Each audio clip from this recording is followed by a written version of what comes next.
Hi, I'm Cheryl Leach. In this problem, we're asked to use implicit differentiation to find the derivative. Let's go ahead and take a look at our equation. We have x squared plus y squared equals 9. Now, the first question you may ask yourself is, what derivative do I want to take? Usually my equations are solved for y or some other variable, and it's clear what the independent variable is going to be. The independent variable will tell me what I'm differentiating with respect to. But in this problem, that's not the case. That's why it's important in our problem that we were told that we want to find dy dx. So this indicates that I want to treat x as the independent variable. Okay, so now that I've established that, I need to go ahead and find the derivative. What I want to do is I want to take the derivative of both sides of my equation. So I'll start on the left-hand side. I'd like to take the derivative of x squared plus y squared with respect to x. It's a sum, so I'll do each piece individually. So we'll start off with the derivative of x squared. That's a power rule.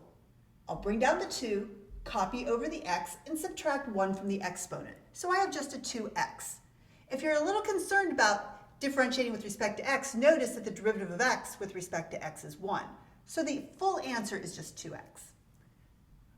Let's move on and try y squared.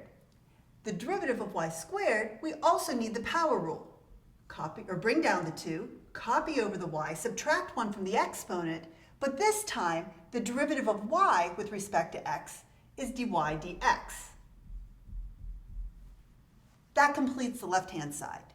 So let's go ahead and take the derivative of the right-hand side. The derivative of 9 with respect to x is 0. So I've completed my first step in my implicit differentiation process. The next thing I'd like to do is to collect all the dy dx terms on one side of the equation. So I'm going to keep 2y dy dx on the left-hand side, but I'm going to take this 2x and move it over to the right-hand side, so it becomes equal to minus 2x. So now I've collected all the terms with my dy dx on one side. The next step says to factor out a dy dx.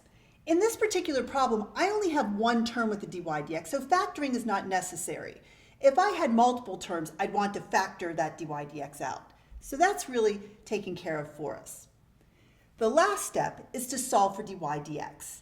And in this case, I can do that by simply dividing both sides by 2y.